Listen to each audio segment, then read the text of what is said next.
আলহামদুলিল্লাহ, আল্লাহ আমাদেরকে এতটুকু সামর্থ্য দিয়েছেন যে নিজের সামর্থ্য অনুযায়ী নিজে একাই কোরবানি দিতে পারছি। বড় হোক বা ছোট, আমার কাছে সবচেয়ে বড় বিষয় হলো আল্লাহ যেন এটা কবুল করেন। কোরবানি শুধু পশু দেওয়ার নাম নয়, এটা নিয়ত, ত্যাগ আর আল্লাহর সন্তুষ্টর বিষয়। তাই আমরা চেয়েছি নিজের সাধ্য অনুযায়ী নিজে একার কোরবানি দিতে, কারোর সাথে ভাগে নয়। কারণ এখন অনেক সময় হালাল হারামের বিষয়, টাকার বিষয় অনেক কিছুই মিশে যায়। মনকে শান্ত রাখার জন্য আর আল্লাহর সন্তুষ্টির জন্য আশায় আমরা নিজেদের সামর্থ্য অনুযায়ী এই সিদ্ধান্ত নিয়েছি।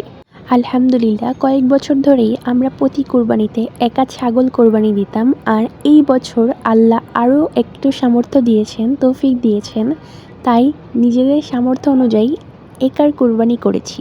আল্লাহ আমাদের নিয়ত কবুল করুন, আমাদের রিজিককে বরকত দিন আর সবাইকে হালাল রিজিকের মাধ্যমে ইবাদত করার তৌফিক দান করুন, আমিন। আলহামদুলিল্লাহ, কোয়ার্টারের সবাই মিলে 7 জন করে ভাগ দিয়ে 20,000 টাকা করে দিয়ে কোরবানি গরু নিয়েছেন।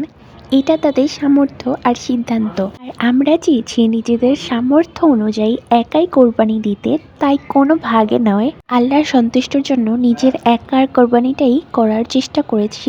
বড় ছোট যাই হোক, আল্লাহ যেন আমাদের নিয়ত আর কোরবানি কবুল করেন, আমিন। এইখানে বাবা আমার গরুকে গলার মালা পরাচ্ছে, সুন্দর একটা। কেমন হয়েছে বলবে। আল্লাহ হাফেজ।